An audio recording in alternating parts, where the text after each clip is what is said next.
네, 할렐루야. 예, 주님의 사랑과 은총이 충만하시기를 예수님의 이름으로 축원합니다. 예, 말씀의 제목은 예수님을 본받는 삶이라는 제목으로 함께 말씀을 나눠보도록 하겠습니다. 오늘은요, 스승의 날이에요. 저도 잃어버리고 있었는데 5월달 하면은 가정의 달이잖아요. 가정의 달인데 정말 우리가 보면은 어린이날로부터 시작해가지고 또 뭐 우리가 어버이날 또 뭐 근로자의 날이 들어있나요? 근로자의 날 또 뭐 장애인의 날도 있고 5월달에 들어있나요? 4월달인가 5월달인가 하여튼 그러면서 계속 이렇게 상하 간에 또 좌우 간에 정말 이렇게 섬기는 그런 달인 것 같아요. 정말 5월은 그 계절의 여왕 그렇게 하잖아요.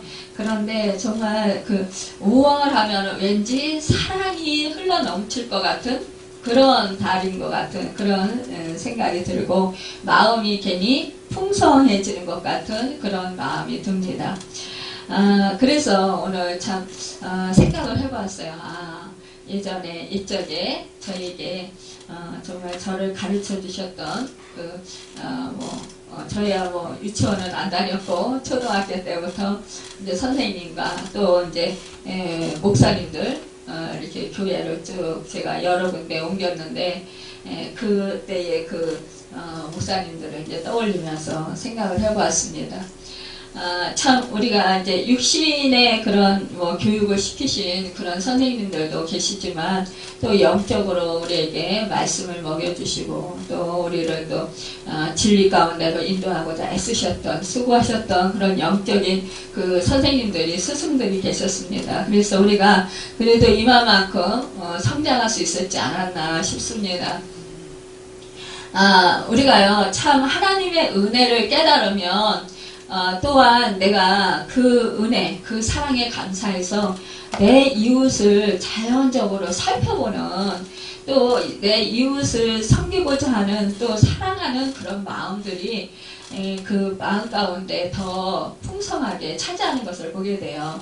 그래서 내 안에 성령이 충만하고 주의 사랑이 충만하면 자연적으로 그냥 이웃들을 돌아보게 되는 그런 경우가 참 많이 있는 것을 보게 됩니다. 그렇지만 또한 내가 만약에 성령이 충만하지 못하고 그러면 또한 이웃도 때로는 귀찮다라는 그런 생각도 들 때도 있어요. 만사가 귀찮아지면서 그래서 우리가 내 안에 참된 기쁨과 평강이 있는 것이 얼마나 중요한가 또 하나님의 사랑이 내 안에 있는 것이 얼마나 중요한가를 생각해 보게 되더라고요. 그래서 우리의 인생을 살아가면서 정말 내가 내 안에 주님의 사랑이 있는 경우와 또 없었던 경우를 이렇게 살펴보면은 정말 판이하게 차이가 많이 나는 것을 보게 됩니다. 내 삶 속에서요 생활의 질이 훨씬 주님의 사랑이 있을 때 활기가 넘치고 또한 이웃을 정말 사랑으로 품고 또한 어려운 이웃을 내가 찾아가는 그런 삶을 살았더라고요. 근데 되돌아보니까 좀 내가 그냥 사랑이 굶주리고 힘들 때는 나 살기도 바쁜 거예요. 그냥 그러면서 누가 나를 섬겨주지 않나 그러면서 그냥 누구를 찾고 도와줄 사람을 찾고 또 좀 누가 나를 좀 와서 도와줬으면 좋겠다 이런 생각을 하면서 또 주변에 가까운 사람들이 나를 찾아주지 않는 것에 대해서 서운한 마음을 갖고 괜히 좀 마음이 좀 위축되고 우울해지는 그런 경우를 겪은 적도 있었던 것 같습니다. 우리는 참 어찌됐든 간에 우리 주님께서 이 세상에 오신 것은 정말로 그 섬기러 오셨던 것을 우리가 너무나도 잘 압니다.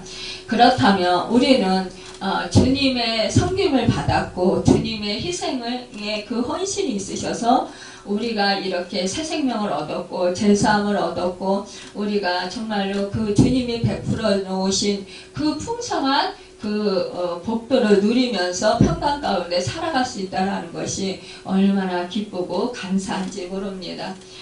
그것을 생각할 때 우리는 야 그래 정말 우리가 우리 주님을 본받아야 돼. 그러면서 우리는 또 어떻게 해요? 주님이 행하셨던 일들을 우리가 생각을 자연적으로 해보게 되는 것을 보게 돼요. 그러면서 내가 주님의 뒤를 다시 따라가야지. 주님 제자의 모습으로 내가 살아가야지. 그러면서 우리가 다시 마음을 고쳐먹고 새롭게 이렇게 세우는 그런 그 때가 있는 것을 우리가 보게 됩니다. 우리가 그렇게 살아왔기 때문에 그래도 이만큼 살고 있는 것이 아닌가 그런 생각을 해봅니다.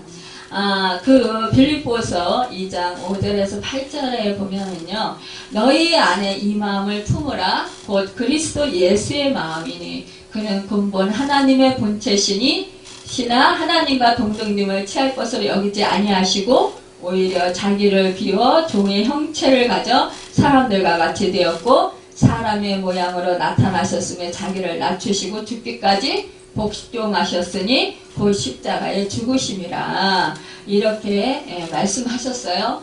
또 너희는 존경하기를 서로 먼저 하고 높은 데 마음을 두지 말고 도리어 낮은 데 처하고 나보다 남을 낮게 여기며 피차 복종하라 이렇게 말씀하셨습니다. 이것은 무슨 뜻이냐? 정말로 예수님께서 이렇게 그 하나님이시지만 그러나 그 하나님의 그 높은 보좌를 버리시고 이 땅 가운데 낮고 천한 이 땅 가운데 인간의 몸을 입으시고 오셔서 우리 인간을 살리시고자 몸소 정말 그가 무도한 죄인들이 지는 그 십자가를 몸소 지시고 그렇게 낮아지셔서 죽으시기까지 하셨다라는 거예요. 우리를 살리시려고. 그러니까 우리는 정말로 이 주님을 생각할 때 우리는 이것은 정말 우리에게 은혜를 베풀어 주신 거잖아요. 전적으로 하나님이 우리에게 일방적으로 은혜를 베풀어 주신 거예요. 정말 우리가 무슨 선한 것이 있어서 우리가 무슨 정말 하나님께 특별하게 정말 무엇을 해드려서 이 하나님께서 그리 하신 게 아니라 우리가 죄인 되었을 때 우리가 불법을 행할 때 우리가 정말 아무것도 모를 때 그럴 때 우리 하나님께서는 이렇게 역사를 해주셨다라는 거예요. 우리에게 은혜를 베풀어 주셨다라는 것입니다.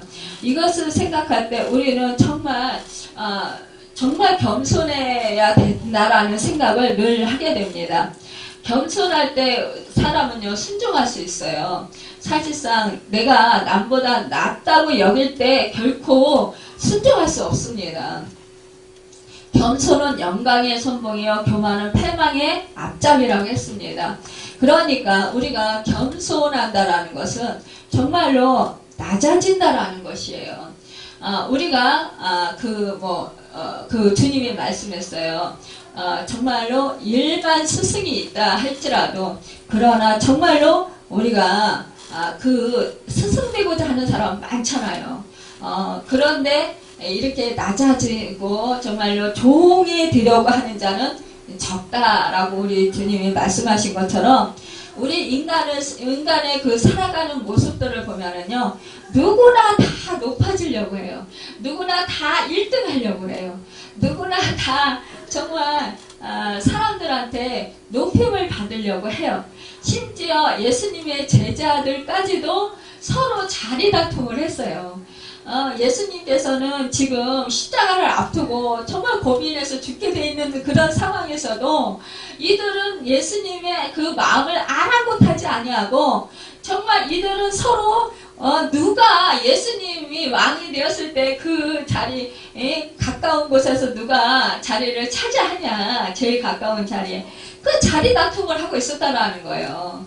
또한 그 요한과 야고보의 어머니가 또 예수님께 부탁을 하잖아요. 당신이 이 나라에서 정말 이제 집권하게 되면은 우리 하나들은 우편에 하나들은 좌편에 앉게 해주십시오. 우의정 좌의정으로 세워주십시오. 이러면서 부탁을 하잖아요. 이렇게 사람들은요, 관심이 뭐냐, 예수님의 마음과 예수님의 뜻과는 상관없이 지금 우리가 세상에 살아가는 이치대로 이 세상의 것에서 정말 내가 아주 뛰어난 사람이 되고 싶고, 내가 정말 그 지금은 나라의 대통령 같은 그런 사람, 대표자가 되고 싶은 그런 것을, 그런 마음, 그런 욕심들이 너무나 많이 있다라는 것입니다. 이것이 바로 어찌 보면은요, 세상을 살아가는 사람들은 사람들의 그런 마음일 거예요. 누구나 다 그런 마음이 있지 않나 싶어요.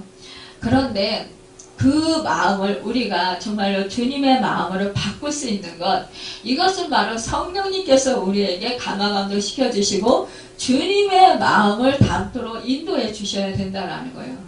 주님의 마음을 주셔야 된다는 거예요. 우리가 수없이 결단을 하고 우리가 그 마음을 가지려고 애써보지만 사실상 우리 힘으로 누구로 안 되는 것을 볼 수가 있습니다. 결단해도 금방 무너지고 금방 넘어지고 금방 쓰러지는 것을 보게 돼요. 그러면서 또 실수하고 또 욕심이 또 고개를 들고 또 이렇게 그냥 남들보다 앞서가고 싶고 남들보다 잘 된다라는 소리 듣고 싶고 남들한테 칭찬받고 싶고 높임을 받고 싶고 그러면서 좀 의시되고 싶은 마음, 그러면서 남들을 좀 부리고 싶은 그런 마음, 그런 마음들이 있다라는 거예요. 그래서 정말로 정치적으로 보면은 많은 분들이 정말로 정치판에 뛰어들기 위해서 갖은 그런 정말로 뒷거래가 있는 것을 보게 됩니다. 어느 분이요, 어느 목사님이 막 탄식을 하셔요. 이제 저한테 이제 오셔가지고 만나서 얘기를 했는데 탄식을 하는 거예요. 어느 교회 목사님이 총회장 출마를 하기 위해서 책 선물을 이제 목사님들한테 하는데 그 속에 이제 뭐를 넣어가지고 한다라는 거예요. 그러니까 그것을 이제 부교육자들이 알게 된 거예요. 그러니 얼마나 실망이 크겠어요. 그래서 정말 너무너무 실망이 크다. 그러니까 그걸 아는 분들은 그분을 막 존경했다가 그 담임 목사님을 존경했다가 그 사실을 알고 나서 너무너무 막 실망이 크고 그러면서 이 교회를 계속 섬겨야 되는 건가, 정말 이렇게 그 목회자로 사역자로 전도사로 계속 있어야 되는 건가, 아니면 다른 곳으로 옮겨야 되는 건가, 갈등을 하는 거예요. 그런데 사실상 그 사실을 알게 하시고 그곳으로 보내신 분은 누구예요? 하나님이셔요. 그렇다면 그거를 왜 알게 하셨을까요? 우리는요, 그분은 처음서부터 그 담임 목사님 총회장 되려고 처음서부터 그런 마음은 없었을 거예요. 하다 보니까 아마 그렇게 됐을 거라는 생각이 들어요. 그렇다면 우리는 인간이기 때문에 누구나 한순간 그런 생각이 들 수 있고 그렇게 높아지고 싶은 그런 마음이 들어서 그렇게 될 수도 있다라는 거예요. 누구나가. 그렇다면 그 사실을 안 사람들은 힘써서 그분을 위해서 기도해 줘야 된다는 거죠. 그런데 우리는 대부분 어떻게 합니까? 이거 정죄하고 판단하고 그럴 수 있냐, 막 배신감에 떨면서 그러면서 그냥 안 된다 뭐 이러면서 막 비판하잖아요. 그런데 우리가 누구도 장담할 수 없어요. 누구도 그 자리에 가보면 나는 아니야, 나는 안 그럴 거야, 그런다 할지라도 누구든지 그 자리에 가보면 그럴 수 있다라는 것입니다. 그렇다면 누구도 그것을 정죄할 수 없는 거예요. 누구도 비판할 수 없는 것입니다. 그렇다면 그때 사단이 들어가서 그랬는지, 상황이 그래서 그랬는지, 어떻게 해서 그랬는지는 모르지만 우리는 꿇어서 엎드려 하나님께 기도해야 된다는 거예요. 정말로 우리가 겸손한 자, 하나님을 사랑하는 자, 정말로 하나님 은혜를 아는 자라면 우리는 비판하고 정죄하기보다 무릎을 먼저 꿇어야 된다는 것입니다. 내가 그 입장에 대해서 통곡하면서 불쌍히 여기고 긍휼히 여겨달라고, 그러면서 정말로 잘못을 깨달아 알 수 있도록 도와달라고, 하나님의 마음을 알 수 있게 해달라고 우리는 간절히 기도해야 된다는 사실입니다. 그런데 대부분의 사람들이 그런 사실을 알게 되면은 먼저 비판하고 뭐 그럴 수 있냐 그래서 떠나가기도 하고요. 그래서 저 아는 분도 이제 이렇게 교회를 떠나간 분들도 있어요. 그래서 아직 신앙생활을 교회에 다시 발을 들여놓지 못하고 계시는 분들도 있어요. 우리가 참으로 정말 큰 교회 목사님들 우리 또 성도들이 비판하는 소리를 듣습니다. 제가 아는 지인이 그래요. 이제 어느 분이 병원에 입원해서 병문안을 갔어요. 예전에 너무너무 친밀하게 지냈기 때문에 그분 이제 사랑하는 마음으로 이제 그동안에 헤어진 시간은 오래됐는데도 불구하고 오래간만에 전화가 왔더래요. 지금 이제 그 병이 위중해서 지금 병원에 입원해 있다. 그러니까 기도 좀 해달라. 이러고 전화가 왔더래요. 그래서 이제 정말 사랑하는 마음으로 찾아갔더니 이분이 예전과 같지 않고 변화됐더라는 거예요. 그러면서 당신의 그 섬기는 목사님 비판을 막 하더래요. 그러니까 병문안 갔던 사람이 어찌할 바를 모르고 이리 가도 목사님 비판, 저리 가도 비판, 너무너무 가슴 아프다. 어떻게 지금 이게 목사님들이 이렇게 됐냐.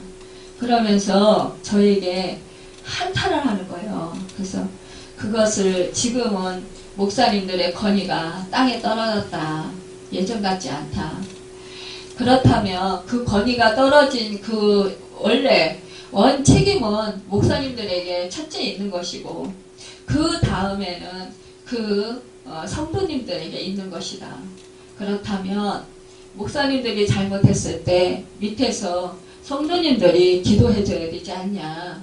이것이 하나님이 원하시는 것인데 기도는 해주지 않고 먼저 비판하고 이래서는 안 된다. 한국교회가 망했다.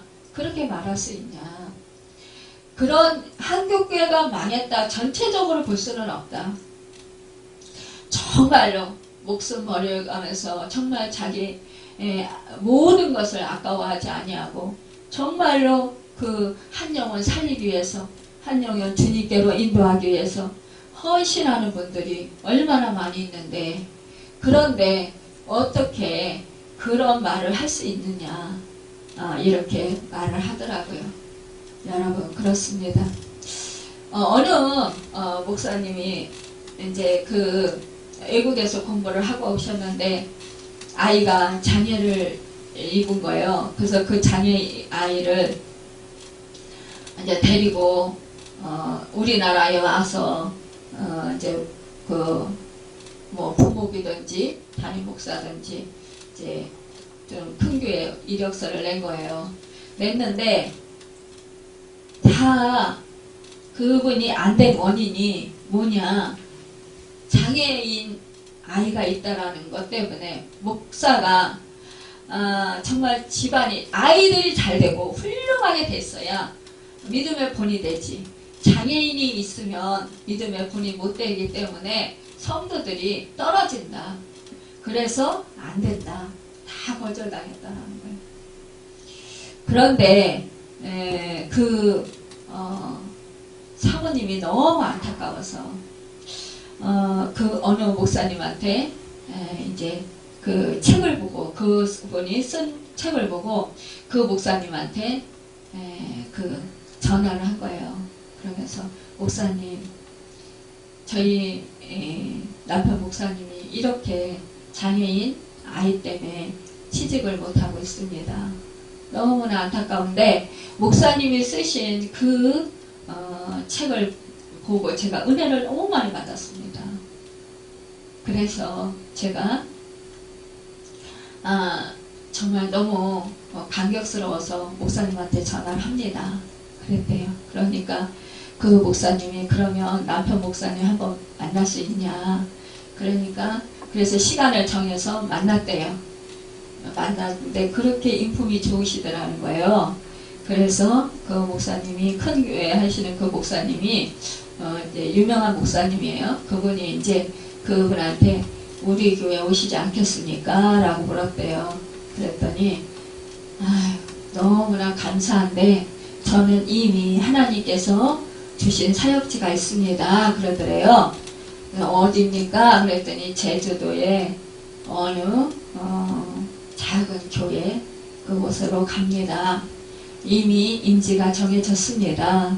그래서 이 큰 교회에 오고 싶지만 그러나 저는 그 교회가 하나님께서 보내시는 교회이기 때문에 그 교회로 가겠습니다.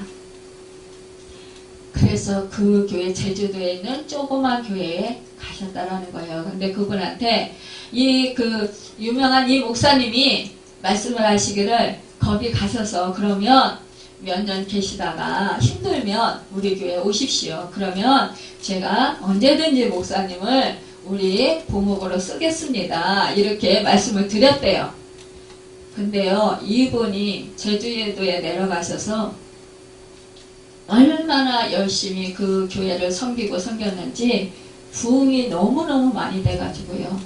그래가지고 정말로 놀랍게 성장했다라는 거예요. 그래서 이 목사님을 이제 그 부흥 강사로 초빙하신 거예요. 그거를 말씀하시는 거예요. 그러면서 지금 이 시대에 교회가 망했다, 목사님들이 다 잘못됐다 그러지만 이런 목사님들 계시다. 그러니까 이 큰 교회 부목으로 와도 월급이 많잖아요. 제주도에 조그만 교회 가봤자 담임 목사를 간다 할지라도 월급이 얼마나 되겠어요? 그거 부흥시키려면 얼마나 힘들겠어요? 근데 거기서 그렇게 장애인 아이를 데리고 헌신하고 그렇게 희생하면서 그 교회를 섬긴 결과 엄청난 부흥의 역사를 이루었다는 거예요. 그러니까 뭐예요? 우리가 진정한 섬김이라는 건 정말로 내가 하지 못한다고 해서 지금 다른 사람들이 그렇게 못한다고 해서 지금 정말로 이렇게 비판할 게 아니라는 것입니다. 우리는 어느 그 구석에서인가는 정말로 알아주지 않아도 누가 정말 사람에 대해서 정말 누가 인정해주지 않는다 할지라도 그래도요, 이 주님의 사랑 그 하나 안고 정말 자기가 생명을 받은 그 은혜에 감사해서 자기가 하나의 미랄이 되어서 썩어져가는 정말 자기의 그 몸을 불사를 것까지 한 영을 살리기 위해서 내어주는 그런 삶을 살아가는 스스로 낮아져서 정말로 그렇게 힘들게 살아가는 그런 사람들을 본다는 것입니다. 그런데 그런 사람들의 희생이 헛되냐는 거죠. 아니라는 거예요. 절대로 그렇지 않다라는 거예요. 하나님은 그런 사람들이 있기 때문에 우리 한국교회를 지금도 축복해 주고 계시는 거라는 거죠. 여러분, 우리는 그러기 때문에 정말로 주님의 사랑, 주님의 마음을 더욱더 깊이 깨달은 자, 그 사랑을 받은 자는 자기의 몸을 아끼지 아니하고 자기의 모든 것을 아끼지 아니하고 남에게 베풀 수 있다라는 것입니다. 왜냐? 주님이 모범을 보여주셨기 때문이라는 거예요. 주님이 가신 그 길을 나도 가야 된다라는 그 사명의식이 있기 때문이라는 거예요. 사도 바울이 주님을 만나기 전에는 정말 그가 무도한 오히려 주님을 핍박하고 정말로 그 주님의 복음을 전하는 자를 오히려 죽이는데 앞장섰던 사람이었던 거예요. 그러나 진정으로 주님을 만나고 나서는 그가 뭐예요? 자기가 유익하게 여겼던 모든 것들, 정말 세상의 자랑거리들을 다 배설물로 버렸다라는 거잖아요. 그리고는 뭐예요? 이제는 정말로 낮아져서 그 큰 자 사울이었던 그가 바울로 이름을 스스로 바꾸고, 그리고 그는 정말 자비랑으로 자기가 힘써서 돈을 벌어가면서 그러면서 자기의 몸을 아끼지 아니하고 복음을 전하는데, 그 주님을 전하는데 힘써서 그 모든 인생을 바쳤던 사람이잖아요. 그는 동죽의 위험, 칼의 위험, 정말로 그 뭐 강의 위험, 또 뭐예요? 그 40에 하나 감암매를 뭐 5번 맞고 뭐 태장으로 여러 번 맞고 수없는 그런 죽음의 그런 위협을 받았어요. 그럼에도 불구하고 그는 힘써서 정말로 자기가 그 때를 얻던지 못 얻던지 그렇게 힘써서 복음을 전했던 것을 보게 됩니다. 옥에도 수없이 갇히고 정말로 그가 그렇게 위험한 상황 속에서도 복음을 전했던 것을 보게 됩니다. 여러분, 우리 주님이 말씀하십니다. 내가 주와 선생이 되어 너희 발을 씻겼으니 라고 말씀하시는 거예요. 예수님이 제자들보다 월등한 신분인 선생이 되어 제자들의 발을 씻겼다라는 것입니다. 여기에서 선생이란 단어, 랍비는 이스라엘 사이에서 상당한 존경을 받는 위치에 있는 사람입니다. 이스라엘 사이에서 존경받는 위치에 있는 사람이 제일 먼저 투성인 제자들의 발을 씻긴 이러한 사실처럼 우리도 앞서서 발을 씻기는 삶이 되어야 한다는 것입니다. 이웃을 섬기는 일에서는 정말 우리가 뒤처지는 그런 삶을 살지 않아야 된다는 것입니다. 우리가 수없이 있어요. 예전에 제가 이제 여기서 올 때 여러 번 제가 간증한 적이 있어요. 집을 이제 계약을 하려고 하는데 그때 제가 이제 우리 집에 너무 힘들었단 말이에요. 그런데 우리 하나님께서 제가 이제 하루하루 이렇게 말씀 달력이 이제 식탁 위에 있는데 그 달력이 이제 이렇게 오늘 말씀이 집을 걸어오면서 오늘 말씀이 무슨 말씀일까? 이렇게 딱 더보니까 남을 나보다 낫게 여겨라 이 말씀인 거예요. 근데 저는 계약하러 오면서 나는 500만 원을 깎아야 돼. 그렇게 생각을 했어요. 그래서 이제 집주인한테 제가 사정 얘기를 했어요. 내가 돈이 있으면 좀 드리고 싶은데 제가 돈이 워낙 없어서 힘들어서 그러니까 우리 이제 전세 연립을 가려고 하다가 융자를 깨고 이렇게 집을 사려고 한다. 그러니까 좀 500만 원만 좀 깎아 주십시오. 이제 그 집이 이제 급하니까 금매로 내놓았던 거예요. 그랬더니 그분이 나도 금매로 내놓았기 때문에 절대로 받을 금액에서 전혀 못 빼준다는, 한 푼도 못 빼준다는 거예요. 그러니까 한 푼도 안 빼고 살라면 사고 안 그러면 말라라는 거예요. 근데 이 말씀이 자꾸 떠오르는 거예요. 나보다 남을 낫게 여기라고 하셨는데 이거 남을 낫게 여기려면 그분의 말을 들어줘야 되는 거예요. 제가 500만 원을 더 드려야 되는 거예요. 근데 상황이 현실적으로 돈은 없고 그래서 어떻게 해야 되나 막 그러다가 속으로 막 기도를 한 거예요. 하나님, 정말 우리가 이것을 사야 되면 그 집은 너무너무 마음에 들어. 지금 살고 있는 집인데 너무너무 우리 식구들 다 마음에 드는 거예요. 그래서 우리 장로님, 그렇다면 저는 이거 이자 감당하기가 힘든데 우리 장로님한테 주권을 주겠습니다. 그래서 이제 속으로 기도하면서 우리 장로님을 통해서 하나님이 역사해 주십시오. 해주실 수 있으시면 감화감동 시켜서 할 수 있게 해주십시오. 그리고 이제 안 되면 할 수 없습니다. 그러고선이나 기도를 했는데요. 우리 장로님이 그 부동산에 가더니 그러는 거예요. 그래서 하나님이 거래처를 또 더 주셨나? 그거 이자 감당하라고 이러시는 거예요. 그러면서 하지 뭐. 그래서 했어요. 그랬더니 이 부동산 이제 하시는 그분이 부동산 사장이 너무너무 안타까운 거예요. 우리 사정을 아니까. 그러니까 그 집주인한테 사정하는 거예요. 이사 비용이라도 좀 빼주라고. 그리고 자기 부동산 소개비도 안 받는 거 우리한테는 그쪽에서만 받고 안 받겠다고 자기가 스스로 그러는 거예요. 그래서 그것도 안 주고 그분이 막 사정해서 50을 깎았어요. 그래가지고 그랬더니 그분이 나중에 너무 미안했던지 이사가면서 작은 방 거기에 그 장판을 깔아주고 갔더라고요. 나중에 알고 보니까. 그러니까 그렇게 해서 그 집을 샀어요. 근데요, 그 말씀대로 행하기를 너무너무 잘한 거예요. 그 다음 해에 그 집값이 고비 뛴 거예요. 할렐루야. 그러니까 우리가 그 당시에 생각할 때는 정말 내가 지금 형편이 너무 힘들어요. 그래서 못할 것 같은 거예요. 근데 그 말씀대로 그냥 한 거예요. 근데 하나님은 그걸 통해서 역사를 해주신 거예요. 우리가 그때 만약에 그래 아유 우리 500이 없어서 못하겠네 그리고 그냥 말았으면 못 깎았으니까 그냥 말았으면 그러면은 우리는 그것도 못 받고요. 여지까지 전세에서 전전전전 할 수도 있었어요.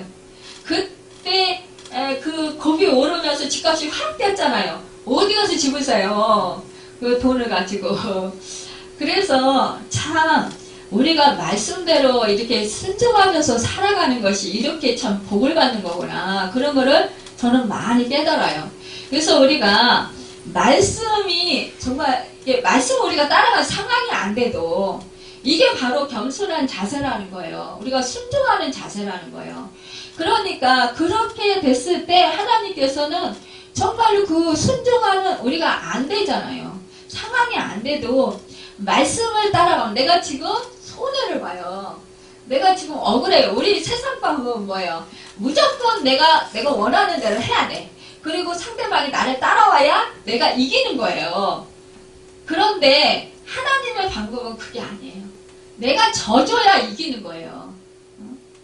그러니까 지금 지면은 내가 무시당하는 것 같고 내가 업신여김 당하는 것 같고 내가 손해보는 것 같고 내가 실패하는 것 같고 그렇단 말이에요.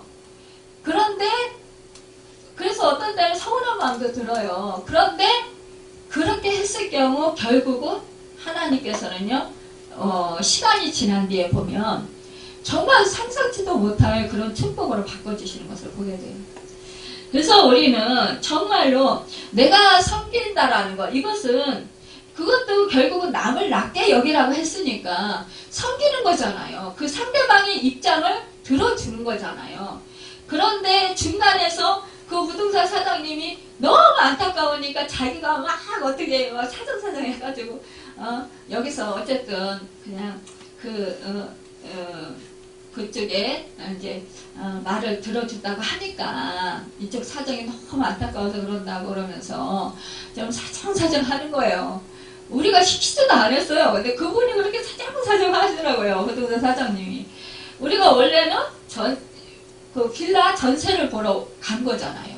근데 그분이 여기 금매가 아파트가 좋은 게 하나 나왔는데 이걸 한번 사보라고 임자를 떼가지고 그러면서 권면한 거예요. 근데 그때 당시에 제가 하나님 저는요 하나님이 신학 공부를 하게 이제 신대원을 가야 돼서 이제 통학을 할 수 있도록 전철 타고 통학할 수 있도록 인천 지역으로 가게 하시는데 우리가 돈이 없으니까 이제 집을 구하려면 인천밖에 없는 거야. 그리고 교통편이 제가 전철을 이용할 수밖에 없으니까 가장 싼 부담이 인천밖에 없는 거예요. 그래서 인천으로 오게 됐는데 하나님 정말 신실한 종이고 교회 그 프로그램이 교육 프로그램이 잘 돼 있고 제가 공부를 해서 우리 이제 교회를 개척을 하면 그때 성도들이 오면 제가 그 가정 절차를 다 밟아서 우리 성도들에게 교육시킬 수 있도록 그런 곳으로 저를 인도해 주십시오. 이렇게 기도를 했었어요. 근데 아니 그 주한 장로교회가 주 안에 있는 줄 알았지 누가 여기 있는 줄 알았겠어요? 근데 하나님 이 부동산 사장님이 그래요. 교회 다니신다면서 여기 주한 장로교회 여기 있어요. 그래가면서 새로 져가지고 여기 인사 왔어요. 그러시는 거예요. 그래서 바로 앞이더라고요. 정말 새벽기도 수시로 교회 드나들면서 그냥 계속 신앙생활 잘할 수 있잖아요. 그래서 얼마나 복 받았는지 몰라요. 이렇게 우리는 정말로 내가 말씀대로 낮아지고 그러면서 내가 섬기고 남을 나보다 낮게 여기고 그랬을 때 결국은 그것이 나에게 복으로 돌아오더라 이거예요. 그리고 결국은요 사실상 상전이 또한 우리가요 있는 사람이 베풀 수 있는 거예요 사실은. 근데 있다고 해서 다 베풀지 않잖아요. 이 세상 이치는 그래요. 있는 사람 오히려 더 없는 사람을 더 힘들게 해요. 더 고통스럽게 해요. 또한 정말 그 높은 이치에 있는 사람들이 밑에 사람들 함부로 여기는 경우가 너무 많아요.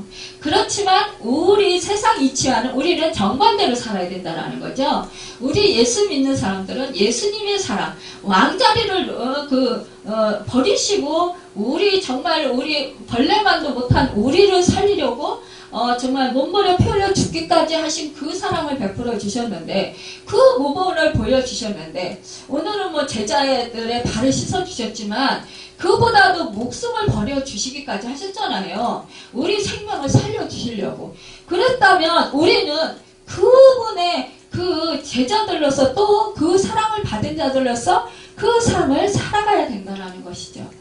우리가 선물을 받았다면 우리도 또한 그 선물을 나눠줄 수 있어야 된다는 거예요. 주님의 제자로서의 삶을 살아가야 된다는 것입니다. 여러분, 우리는 정말로 힘써서 우리가 영원히 시들지 않는 정말 그 생명의 면류관, 상급의 면류관, 영광의 면류관을 우리가 받게 될 것입니다. 그렇다면 우리가 지금 이제 우리는 정말로 경주자들이에요. 하늘을 향해서 나아가는 경주자들입니다. 그렇다면 우리가 그 경주자들로서 정말 힘써서 다름질하는 그런 성김의 그 삶을 살아가는 우리가 되어서 정말로 주님, 예수님을 본받는 그런 제자로서의 삶을 살아서 정말 우리가 상 받기를 바라보고 또 우리가 그 심판이 있는 걸 알잖아요. 마지막 우리는 누구라다가 심판대에 서게 된다는 거예요. 그렇다면 우리는 그때를 우리는 예비하는 거죠. 그리고 우리가 지금 이 땅에서 우리가 주님의 제자로서의 본받는 삶을 살아간다면 말씀을 순종하고 행하면서 그렇게 주님이 걸어가신 길을 우리가 내 주어진 그 십자가를 지고 가게 되는, 물론 내 십자가 너무 힘들어요. 근데 우리 주님도 너무 힘들어서 쓰러지고 정말 혼자 지지 못해서 결국은 불안의 시몬이 같이 옆에서 도와주게 하셨어요. 그러니까 우리도 힘들어서 어떤 때는 우리가 서로 도움이 필요할 수도 있어요. 그렇다면 서로 기도해주고 서로 격려해주고 서로 사랑을 베풀어주고 서로 손잡아주고 도닥거려주고 그러면서 감싸주면서 좀 허물이 있고 좀 잘못이 있고 좀 목사라고 다 신이 아니잖아요. 하나님처럼 될 수는 없잖아요. 우리가 노력하는 거죠. 그리고 성령을 의지하는 거죠. 그렇기 때문에 우리가 예수님을 더 의지하는 거예요. 그렇지 않으면 내가 잘났고 그렇게 정말 신처럼 그렇게 모든 걸 다 잘하면 하나님 필요하겠어요. 우리는 너무나 정말 원래 본질이 악하고 원래 우리는 연약한 존재이기 때문에 그러기 때문에 우리는 성령님이 더 필요하고 그러기 때문에 성령님의 도우심이 필요하고 그러기 때문에 주님의 도우심이 필요한 것입니다. 우리가 그래서 믿음이 필요한 것이에요.